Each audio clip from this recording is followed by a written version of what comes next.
नमस्कार. ठरलं तर मग मालिकेचा आजचा भाग तुम्ही पाहत आहात आणि आजचा भाग देखील खूप छान दाखवलाय आणि शेवटी तर मस्त ट्विस्ट आलाय आता मालिकेमध्ये. त्यामुळे एपिसोड शेवटपर्यंत पाहायला विसरू नका आणि चॅनेलला लाईक, शेअर आणि सबस्क्राईब करायला देखील विसरू नका. तर आता दुपारची वेळ दाखवली आहे. सगळेच जणांना आता उन्हाने त्रस्त झालेले असतात. तर सायली सगळ्यांसाठी आता कैरीचं पन्हं बनवून आणते आणि बोलते की हे घ्या, मस्त थंडगार पन्हं बनवलंय सगळ्यांसाठी, आज पन्हं पार्टी आहे. त्यावर आता कल्पना कुतूहलानेच विचारते तिला, पन्ह्याची पार्टी? त्यावर सायली सांगते की हो, आम्ही जेव्हा आश्रमामध्ये होतो ना, तेव्हा आम्ही अशा छोट्या छोट्या पार्ट्या करायचो. कधी भेळीची पार्टी, कधी वडापावची पार्टी आणि अगदीच कधी काही नसेल ना, तर तेव्हा आम्ही चहाची पार्टी देखील करायचो. त्यावर आता अर्जुन ते पन्हं पितो आणि बोलतो की "हं, मस्त झालंय हं. नाही, आता एवढ्या उन्हामध्ये ना खरं तर याची गरज होतीच." आणि आता तेवढ्यातच तिथे चैतन्य येतो. तो आता स्टडी रूममध्ये कसल्याशा केसच्या फाईल्स वगैरे पाहत बसलेला असतो. पण पन्ह्याचं नाव ऐकताच मात्र लगेच हॉलमध्ये येतो. आणि आता अर्जुन त्याला बोलतो की "आला, तू काय मागच्या जन्मामध्ये बोका होतास का रे? नाही म्हणजे काही खायचं प्यायचं दिसलं नाही कुठं की आला लगेच." त्यावर आता सायली अर्जुनला बोलते, "अहो, या घरामध्ये ना किचनमध्ये जे काही बनतं ते आता चैतन्य भाऊजींच्या आवडीनिवडीनुसारच बनतं हं. त्यांना उगाच हे असं काही बोलायचं नाही." तर चैतन्य देखील आता लगेच पन्हं घेतो आणि आता कल्पनाच्या बाजूलाच जाऊन बसतो. तर कल्पना मात्र लगेच अर्जुनला एक फटका मारते आणि बोलते की "तू ना माझा खोडकर मुलगा आहेस आणि हा हा माझा आज्ञाधारी मुलगा आहे." आता चैतन्य देखील मस्करी करत लगेचच अर्जुनला बोलतो, "हे बघ, आता या घरामध्ये ना तुझी सत्ता नाही आहे काही. इथे आता सायली वहिनीची आणि माझ्या मावशीची सत्ता आहे. त्यामुळे तुझं ना अजिबातही काहीही चालणार नाही आहे या घरामध्ये." त्यावर आता कल्पना देखील अर्जुनला दटावते की चैतन्याला काहीही बोलायचं नाही वगैरे. तर अर्जुन मात्र मस्करी करत चैतन्याला बोलतो की "हो, या घरामध्ये ना, पण मग ऑफिसमध्ये तू आणि मीच असतोस की नाही? तिथे पाहून घेईल हं मी तुला." त्यावर चैतन्य देखील लगेच मस्करीने आता बोलतो, "मावशी बघ ना." त्यावर कल्पना देखील आता त्याला चिडवते. तर इकडे साक्षी आणि सचिन आता महिपत आणि नागराज सोबत फोनवर बोलत असतात. तर महिपत सचिनला बोलतो, "काय रे दीक्षित, नाही म्हणजे तू दिसतो काहीतरी वेगळा, पण मग तुझ्यामध्ये तर लईच आग आहे. तू तर लईच भारी काम करून दाखवलंयस. हे तर साक्षीला देखील सुचलं नसतं." त्यावर साक्षी बोलते, "हो अण्णा, नाही खरं आहे तुमचं. हे खरं तर मला सुचलंही नसतं आणि जरी सुचलं असतं ना, तरी जमलंही नसतं. नाही, सचिनचं एक वेगळंच रूप मला पाहायला मिळालंय आणि खरं तर सचिनचं हे असं रूप पाहून ती शॉकमध्ये आहे आणि आता तिला देखील आता सचिनवर संशय येतोय." तर आता सचिन सांगतो महिपतला की तो वकील आता आपली केस घ्यायला तयार झालाय आणि आता तुम्ही कसलीही काळजी करू नका. आता लवकरात लवकर तुम्ही जेलच्या बाहेर असणार आहात. त्यावर हा महिपत त्याला विचारतो की "हां, ठीक आहे. पण मग नक्की याच्या बदल्यामध्ये तुला काही पाहिजे का?" त्यावर आता हा सचिन सांगतो की "नाही, नाही, नाही अण्णा. अहो, तुमचं काम करायला मी कसला मोबदला वगैरे घेईल. मला काहीही नकोय." पण तरी देखील आता परत पुढे विचारतो की "नाही म्हणजे तुमच्या असं काही डोक्यात होतं का, की मी तुमचं हे काम केल्यानंतर तुम्ही मला काही देणार आहात वगैरे असं?" त्यावर महिपत बोलतो की "आता कसा मुद्द्याचा बोललास बरं. तुझं जे काही कर्ज-बिर्ज आहे ना, ते सगळं काही मी फेडून टाकतो. फक्त पैसे कोणाला पाठवायचे ते तेवढं सांग. परस्पर त्याला सगळे पैसे पाठवले जातील." तर आता सचिन देखील खरं तर खुश झालाय. त्याचं कर्ज वगैरे सगळं नील होतंय. सगळं आता त्याला पैसे मिळत आहेत म्हटल्यावर आणि आता तो देखील या अण्णाला थँक यू वगैरे बोलत असतो. तर नागराज त्याला विचारतो की "तुझ्या डोक्यामध्ये नक्की काय आहे? पुढे तू आमच्याबद्दल काय विचार करून ठेवला आहेस?" तर सचिन सांगतो की "माझ्याकडे सगळा प्लॅन रेडी आहे आणि मी जसं सांगतोय तसंच आपण करूयात. आणि आता तो सगळा काही प्लॅन फोनवर नागराज आणि महिपतला सांगत असतो. तर साक्षी देखील ऐकत असते आणि खरं तर या सचिनचा हा प्लॅन ऐकून साक्षीला आता त्याच्यावर संशय यायला लागलाय. नाही, हा खरंच कुठे जॉबला वगैरे होता, की हा देखील आता अण्णांसारखाच एखादा गुंड वगैरे, असा संशय आता आणि भीती देखील आता तिला वाटतीये. तर पुढचा सीन आता सुभेदारांच्या घरातला दाखवलाय. तर विमलताई बोलतात की वहिनी, मी अस्मिताताईंना हे पणं त्यांच्या खोलीमध्ये नेऊन देते. तेवढ्याच चैतन्य आता विमलताईंना थांबवतो आणि बोलतो की विमलताई, माझ्याकडे द्या. अस्मिताईला पणं ना मी घेऊन जातो. नाही काय आहे ना, तेवढंच आता छोट्या बाळाशी खेळलं ना की माझा मूड कसा फ्रेश होतो बघा. आता तेव्हा त्याच्याकडनं थोडंसं पणं खाली सांडतं. तर विमलताई बोलतात की काही नाही, मी पुसून घेते. आणि तेवढ्यातच आता या तन्वीच्या फोनवर आदिराजचा मेसेज येतो आणि म्हणूनच आता इथे तिला कोणी डिस्टर्ब करू नये म्हणून ती डायनिंग टेबलवर बसायला चाललेली असते. आणि त्याच वेळेस कल्पना देखील तिचा फोन घेऊन डायनिंग टेबलच्या दिशेने जाते. तर विमलही आता स्वयंपाकघराच्या दिशेने चाललेली असते. आणि या तन्वीचं मात्र फोनमध्ये लक्ष असल्याने तिचा धक्का आता कल्पनाला लागतो आणि कल्पना पडता पडताच वाचते. पण आता खरं तर विमल तिथे असल्याने ही तन्वी मात्र सगळा आळ आता त्या विमलवर टाकते आणि उलट विमललाच ओरडायला सुरुवात करते. काय ग ये, तुला कळत नाही का? अगं नीट पाहून चालता येत नाही का तुला? आता आई धडपडली होती ना, आई पडली असती मग लागलं असतं मग. पण आता विमलताई सांगतात की अहो तन्वीताई, माझा धक्का लागलाच नाहीये. अहो मी तर तुमच्या मागे होते, तुमचा धक्का लागलाय वहिनींना. पण तन्वी मात्र स्वतःची चूक मान्य करत नाही आणि ती आता सगळा आळ विमलवर ढकलवून देते. तर विमल सांगत असते की अहो माझा कसा धक्का लागेल, मी तर तुमच्याही मागे होते. तर तन्वी उलट तिला बोलते की हो, तुझंच लक्ष नव्हतं आणि तूच मला धक्का दिलास आणि माझा धक्का आईला लागला म्हणूनच आई कोलमडली. तर सायली बोलते की एवढं काय झालंय, जरासा धक्का तर लागलाय ना, मग ठीक आहे. त्यावर अर्जुन विचारतो, एक मिनिट, पण नक्की झालंय तरी काय? आणि आता ही तन्वी सगळं खोटं सांगत असते त्यांना की मघाशी चैतन्य ते पणं घेऊन जाताना ते तिथं सांडलं आणि ही विमल मात्र न पाहताच चालत होती आणि तिचा त्याच्यावरनं पाय घसरला, ती मला धडकली आणि म्हणून मी आईला धडकले. सगळी काही विमलची चूक आहे वगैरे आता ती असं नाटक करून सगळ्यांना सांगत असते. तर खरं तर विमलताईंना खूप वाईट वाटतं की आता त्यांची चूक नसतानाही त्यांना दोषी ठरवलं जातं म्हणून. तर विमलताई बोलतात की अहो सरबत तरी कितीच सांडला होता, तो 2-3 थेंब तर सांडले होते, त्याच्यावरून काय एवढा पाय नाही घसरत.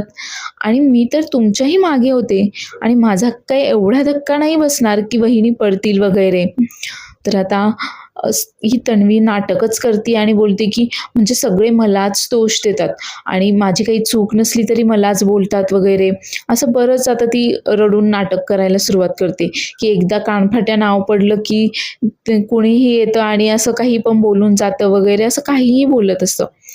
तर अर्जुन आता उलट प्रियाला काही न बोलता तो विमलताईंनाच बोलतो की हे बघ विमल, ठीक आहे, पण परत असं काही करू नकोस, इकडे तिकडे पाहत जा चालताना. आणि खरं तर आता चूक नसतानाही आता अर्जुन त्यांना असं बोलल्यामुळे खरं तर विमलताईलाही खूप वाईट वाटतं. तर विमलताई आता सायलीलाही वाईट वाटतं आणि ती सायली अर्जुनला बोलते की अहो पण विमलताईंना का बोलताय तुम्ही, त्यांची काही चूकच नाहीये. तर प्रिया मात्र इकडे आनंदात असते आणि मुद्दाम आता ती तोंडावर पदर वगैरे लावते आणि विचार करत असते की बरं झालं ही बावळट विमल ना माझ्या मागे होती. नाही म्हणजे सगळा आळ तिच्यावर तरी टाकता आला मला, सगळ्यांना कसं गुंडाळता आलं. तर विमलताईंना खूप वाईट वाटलं आणि त्या आता कल्पनाची माफी मागतात की वहिनी, मला माफ करा, परत असं काही होणार नाही. त्यावर कल्पनाही बोलते की अगं जाऊ दे, इतकं काही नाही. तर तन्वी मात्र लगेच परत बोलते की हे बघ आई, तू हे सगळ्यांना हे असं जाऊन देतेस ना, म्हणून सगळे डोक्यावर बसलेत. आणि खरंच या गोष्टीचं ना परत एकदा विमलताईंना खूप वाईट वाटलं आणि त्या आता हात जोडून कल्पनाची माफी मागतात. तर कल्पना देखील अगदी मोठ्या मनाने तिला माफ करून टाकते, कारण कल्पनाला माहीत असतं की या सगळ्यामध्ये विमलची नाही तर तन्वीची चूक आहे. तर विमल आता घाईघाईनेच किचनमध्ये निघून येते. तर सायलीच्या लक्षात येतं ते, की विमलला वाईट वाटलंय आणि सायली देखील आता विमलकडे तिची समजूत काढायला येते.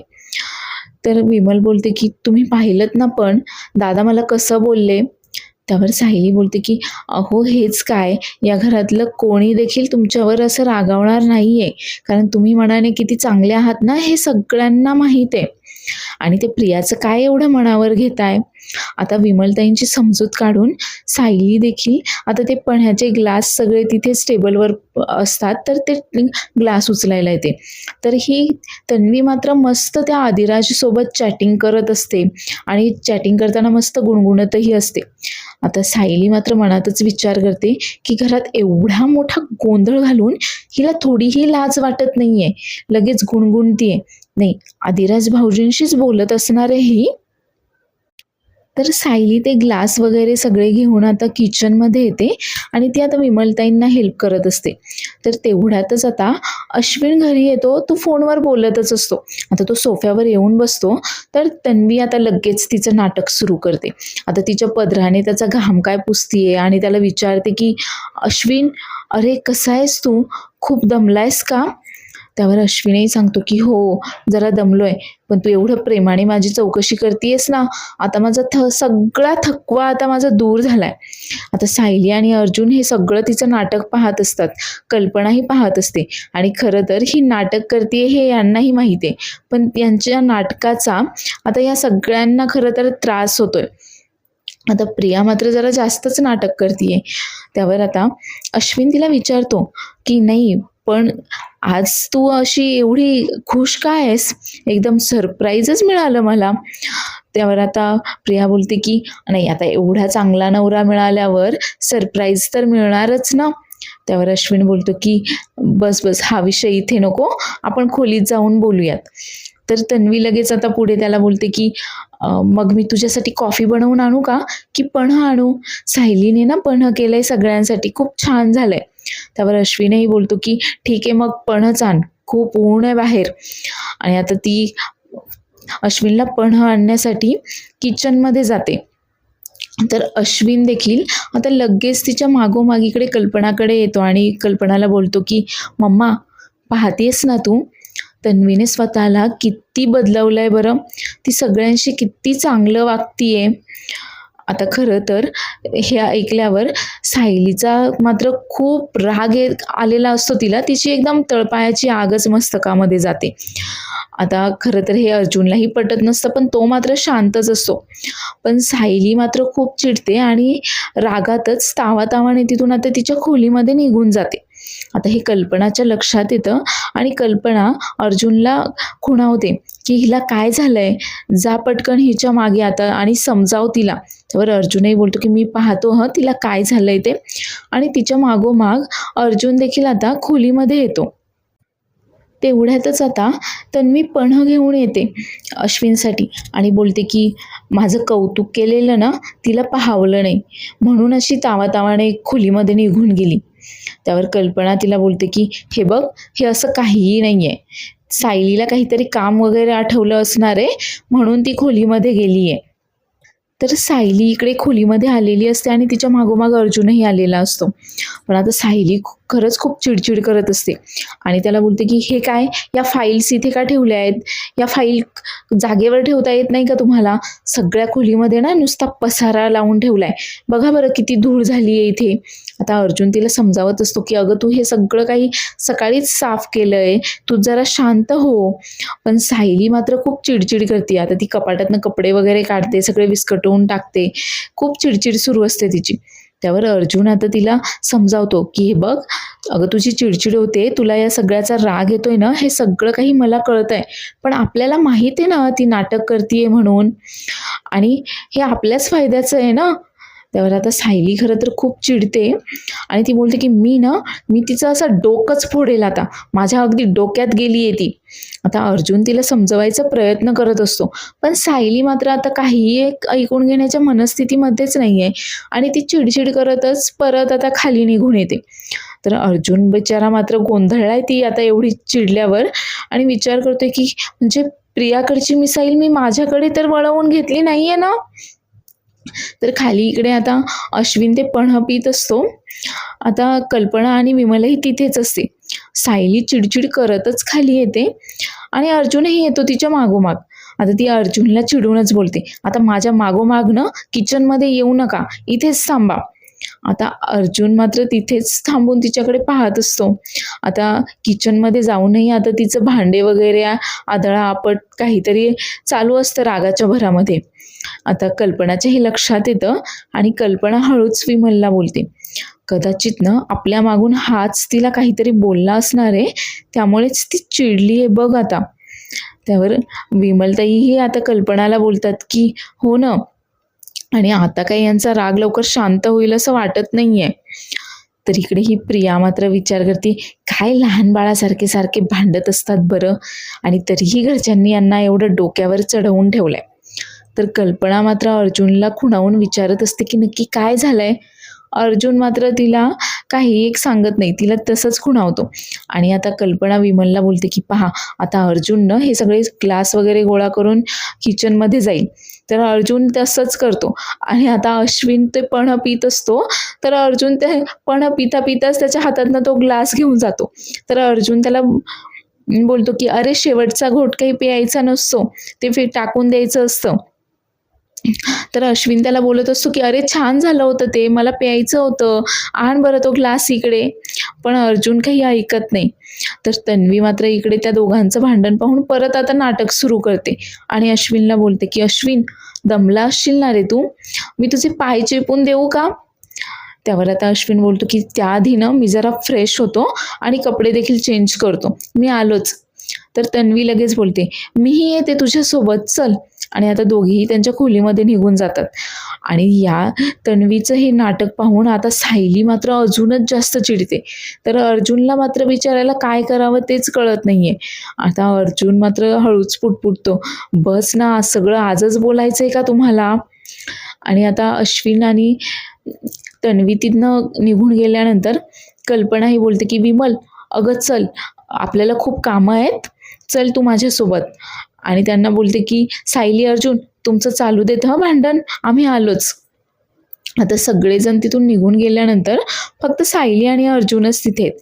त्यावर आता अर्जुन सायलीला शांत करायचा प्रयत्न करत असतो आणि बोलतो की अगं शांत राहा, काय करतेयस तू, काय एवढी चिडचिड करतेयस, तिला संशय आला तर.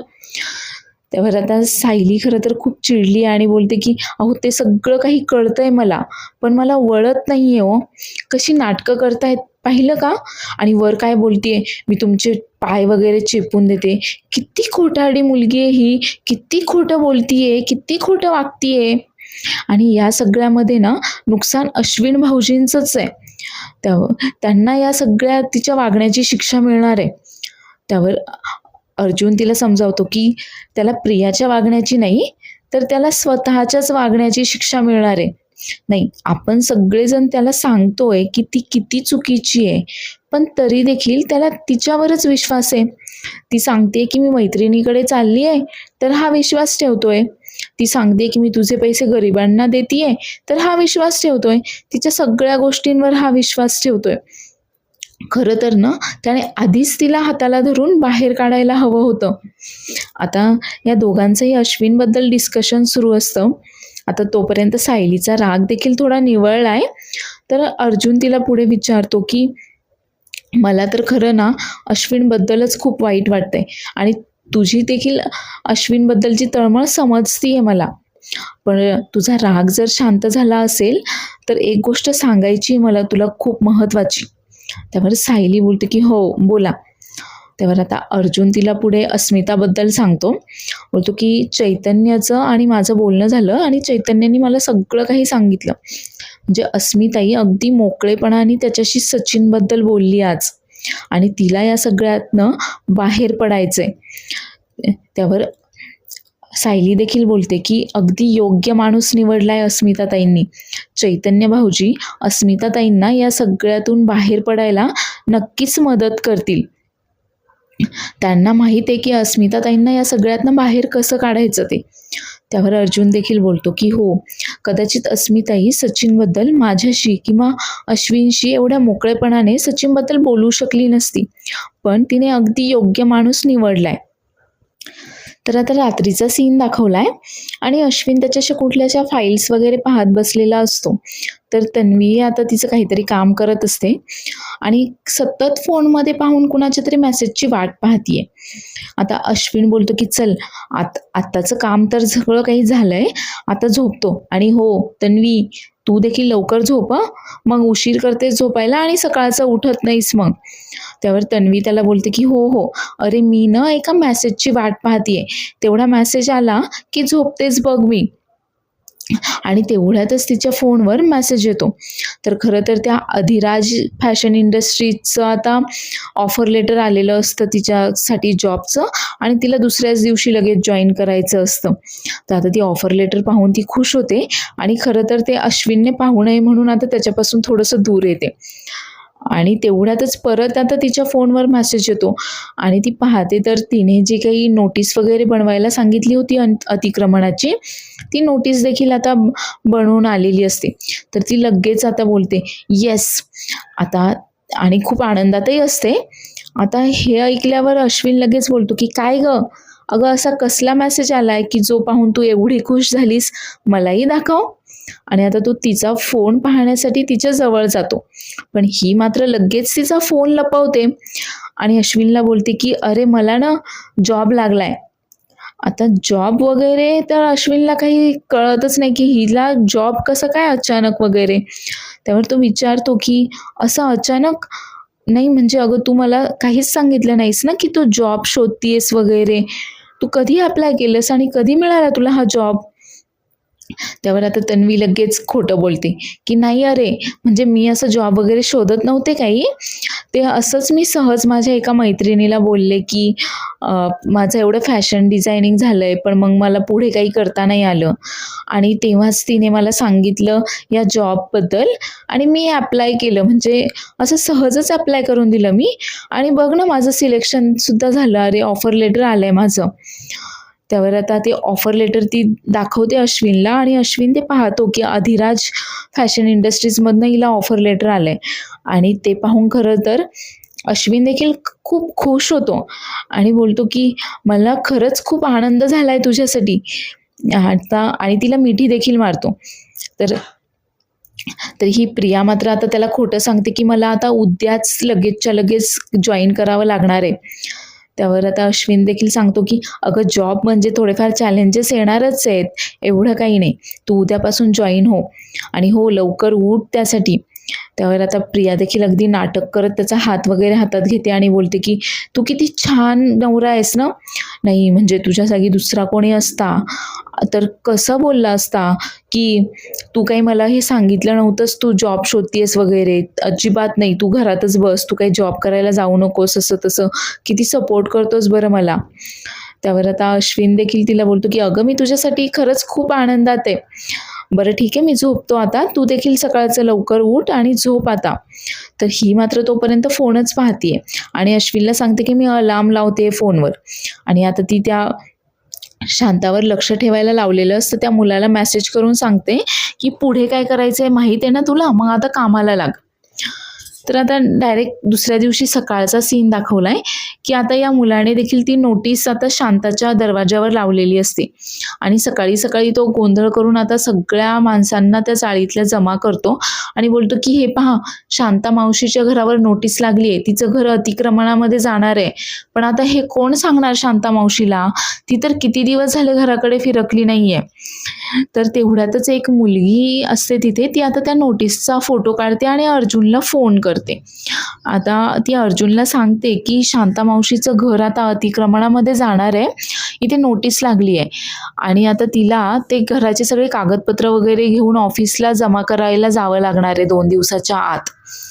तर अर्जुन ते ऐकतो आणि तो लगेच आता ते अतिक्रमण डिपार्टमेंटमधल्या एका कोणी कापसे सर असतात त्यांना तो फोन करतो आणि त्यांना विचारतो की हे अतिक्रमणाचं नक्की काय आहे. तर ते देखील त्याला तेच सांगतात की काही घरं अतिक्रमणामध्ये आहेत, तर त्यांना नोटीस पाठवली आम्ही आणि 2 दिवसामध्ये त्यांनी सगळे ओरिजिनल डॉक्युमेंट घेऊन आमच्या ऑफिसला ते जमा करायला यायचे म्हणून. तर आता शांताचं घर अतिक्रमणामध्ये जाणार म्हणून सायली देखील चिंतित झाली आहे. तर इकडे खाली हॉलमध्ये आता सगळे नाश्त्यासाठी जमलेले असतात. तेवढ्यातच प्रतिमा तिथे येते. त्यावर आता कल्पना बोलते, प्रतिमा अगं ये ना, आज असं अचानक कसं येणं केलंस बरं? त्यावर प्रतिमा सांगते की अगं प्रसाद घेऊन आली आहे मी. काय आहे ना की सायली आणि अर्जुनवरचं एवढं मोठं संकट टळलं ना, म्हणून मी मंदिरामध्ये गेले होते आणि अगं घरातूनच शिरा बनवून नेला होता नैवेद्यासाठी, तोच प्रसाद म्हणून घेऊन आली आहे सगळ्यांसाठी.